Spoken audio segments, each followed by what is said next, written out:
Good afternoon, I am Ansumana Esonyasi and this is QTV Midday News coming to you live from our studios on Kairaba Avenue. Thanks for joining us. Here are the main local and sports news headlines. President Adama Barrow on Tuesday called on the people of Foni to embrace and support his re-election bid for continued development of the country.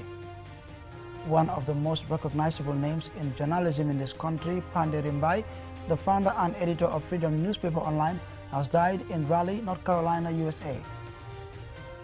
The Judicial Service Commission of the Gambia has added 2 new members after their swearing-in ceremony by the Chief Justice on behalf of the President. And the National Pharmaceutical Directorate of the Ministry of Health on Wednesday commemorated World Antimicrobial Awareness Week. And in sports news, Gambia's First Division champions Fortune FC were brought crashing down to earth after suffering a heavy defeat against Real de Banjul in their league opener on Monday evening. Those were our main headlines, and now we take a look at the news in detail.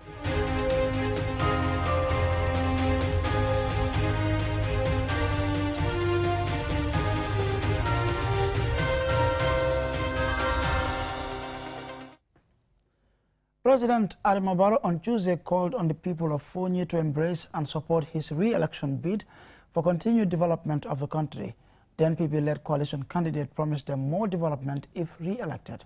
Alexis reports. Addressing large crowds at Kalaji in Foni Jarol, Bondali in Foni Bondali, and Sibano in Foni Bintankaranai on Tuesday, President Adama Barrow, the NPP-led coalition candidate, urged the people of Foni to rally behind his government to help develop the country. He said he views Foni equally as any other region in the country, as he expressed delight at the warm welcome accorded him. He is confident of victory in Foni as he assured them of development they didn't receive under the previous government, whose former president Yaya Jammeh hailed from the Foni region.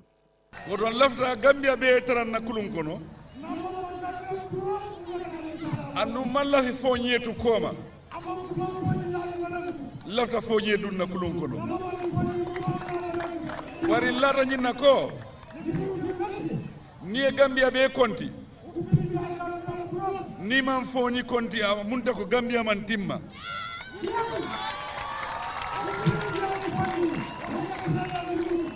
oto Foni be Gambia le kono annu mbafala le ko alman fen soro president Jammeh la man sakunda kono ay marlo men ke nyin sanji mo ni flo alfango dingolong alfango badingolong bar alfodo fen Allah masakunda ko albabe so president barola masakunda ko. The presidential incumbent and NPP candidate reminded the gathering that the upcoming election is an important one for the people to vote for progress or backwardness. Among other developments, he assured them that by 2025 every community in Foni will have access to electricity. He reveals that his government has various projects worth millions of dollars earmarked for agriculture and livestock, among others, to improve the lives and livelihoods of every Gambian, including those in Foni. He reassured Gambians that he remains committed to the principles of democracy and rule of law, which he vowed to consolidate for the progress of the country. Hamad Nkeba, leader of the National Reconciliation Party, said President Barrow is committed to his social contract with Gambians while advocating support for the president on December 4th. The achievement of our candidate in the last 4 years, 5 years, has been one of the most outstanding than any other president in this country.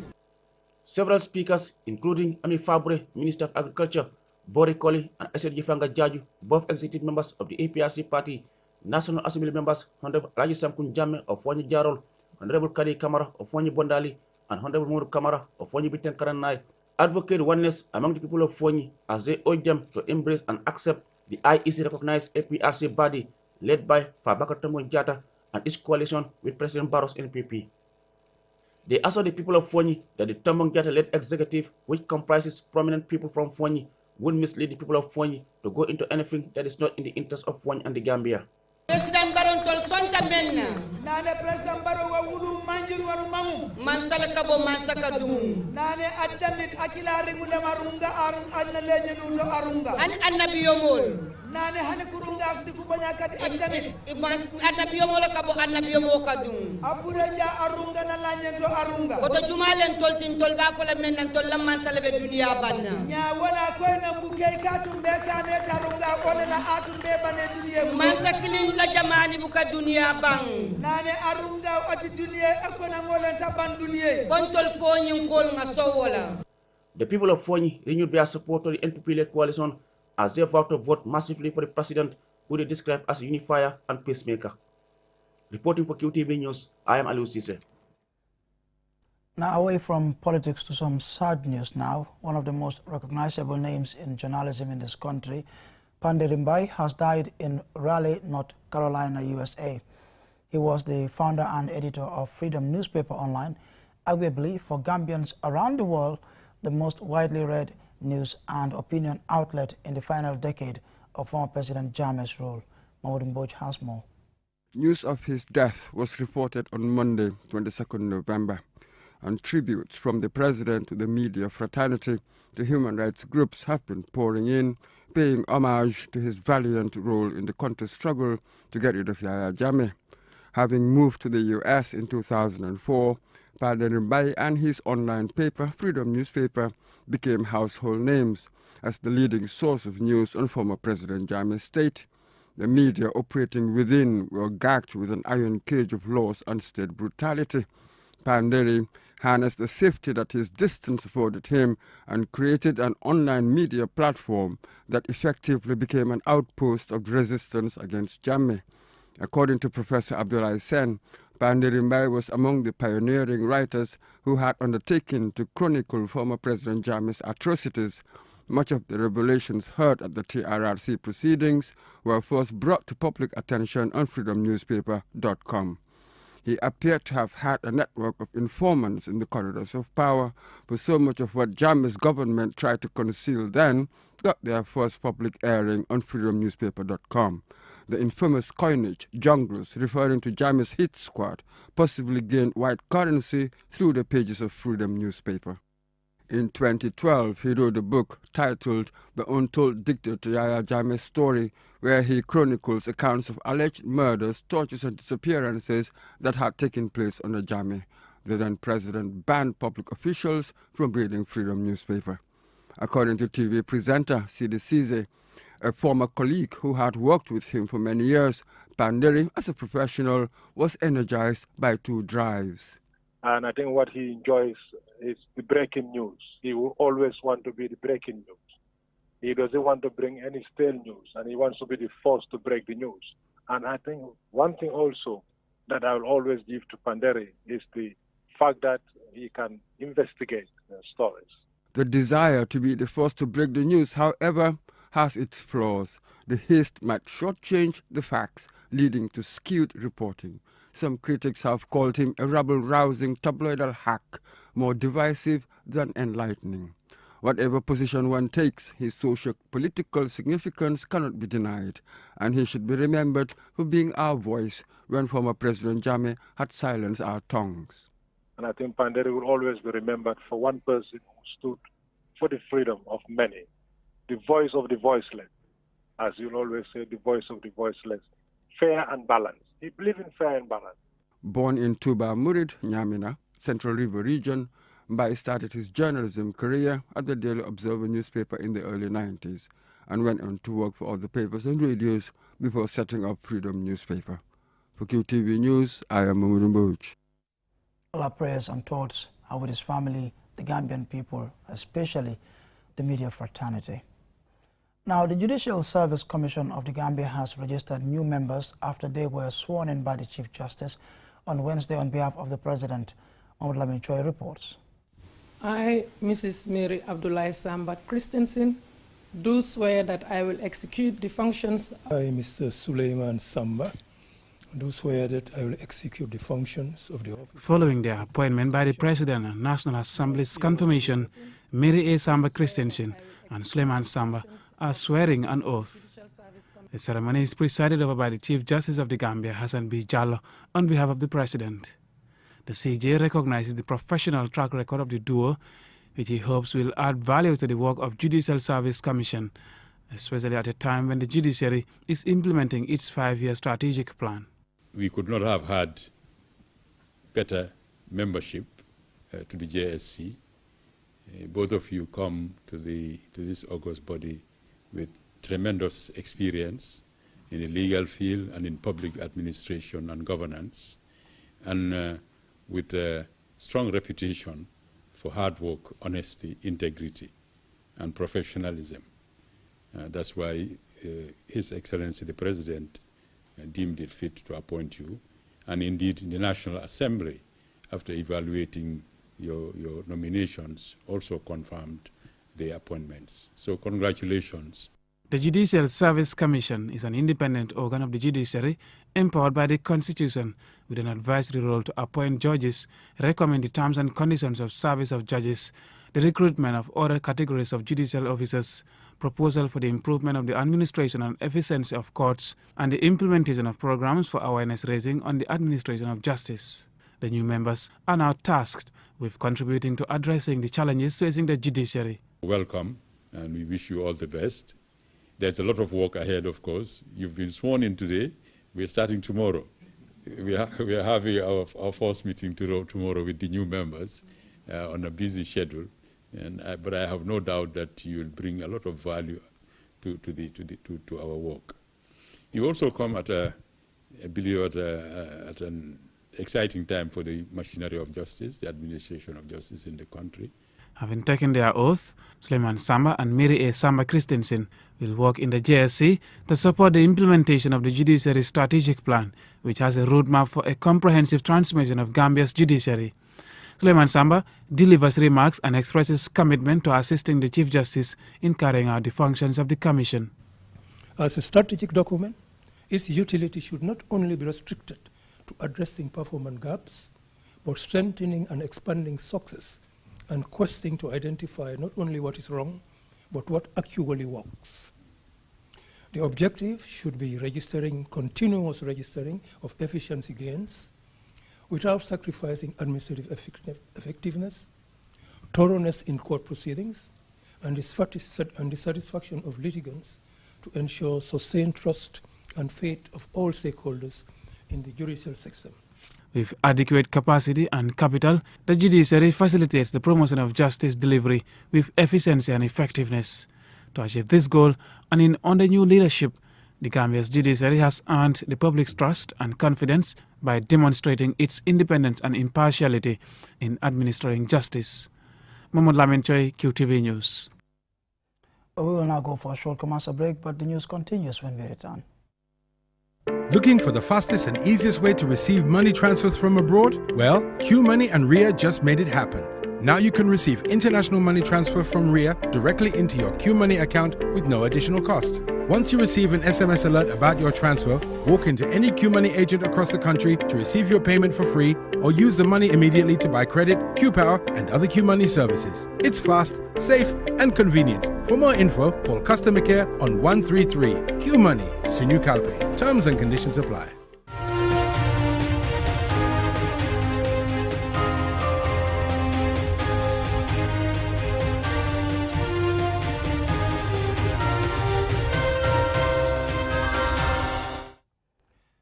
Welcome back from a short commercial break. Be reminded you're following QTV Midday News, coming to you live from our studios on Caraba Avenue, and I am Ansmane Sonyasi. Now, the National Pharmaceutical Directorate of the Ministry of Health on Wednesday commemorated World Antimicrobial Awareness Week to increase awareness of global antimicrobial resistance. Zainab Hydra reports. Antibiotics, also known as antibacterials, are medications that destroy or slow down the growth of bacteria. We are advised to only take the medication if prescribed by a health professional. Baba Ninsabali, Director of National Pharmaceutical Services and Antimicrobial Resistance Awareness AMR Focal Person, explains the reason for organizing the event. We welcome everybody to this very important symposium. The reason behind today's meeting is that World Health Organization every year dedicate a whole week to celebrate antimicrobial resistance.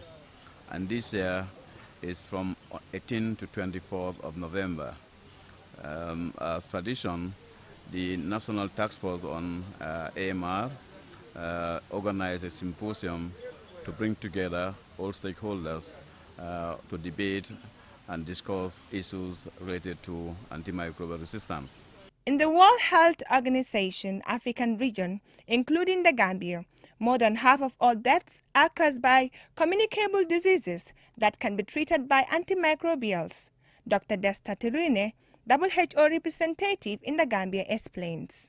If we don't really address issues related to antimicrobial resistance, it will put humanity in danger, which means people who are actually known to have infections who are diagnosed with certain conditions cannot be treated because there is no medicine that works. So that's why it's very important that we remind every year we come out and we talk about antimicrobial resistance. According to the World Health Organization, antimicrobial resistance, AMR, occurs when bacteria, viruses, fungi and parasites resist the effects of medications, making common infections harder to treat and increasing the risk of disease spread, severe illness and death.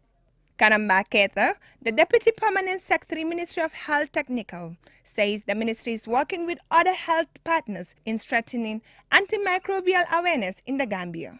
The aim of this celebration is to increase awareness of global antimicrobial resistance and to encourage best practices among health workers, policymakers, and the general public to prevent further emergence and spread of drug-resistant infections.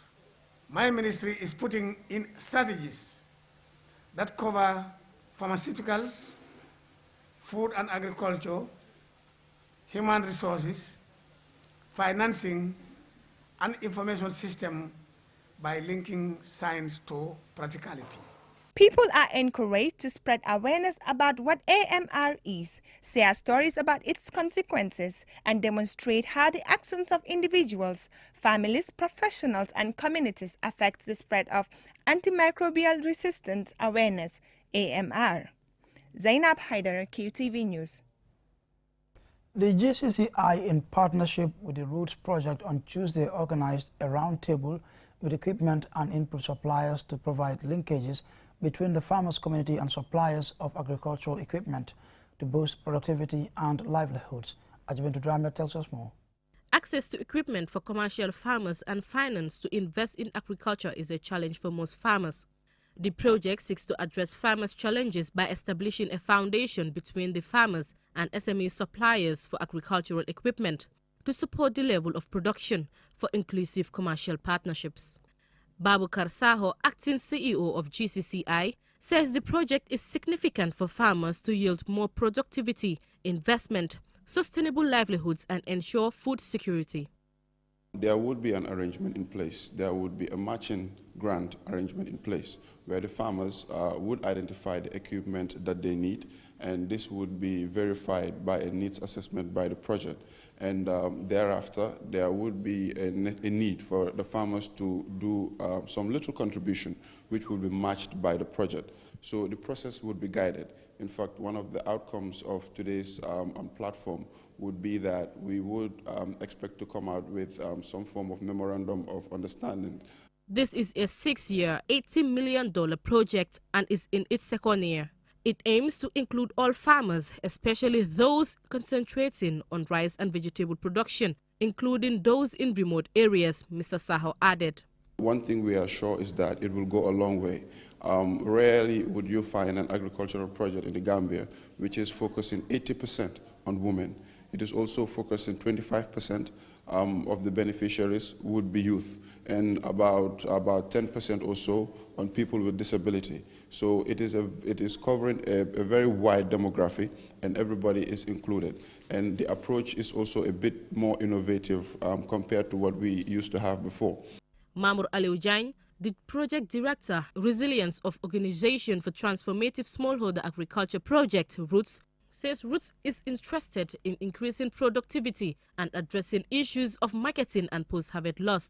He adds that he is optimistic that the project's ambition will be realized.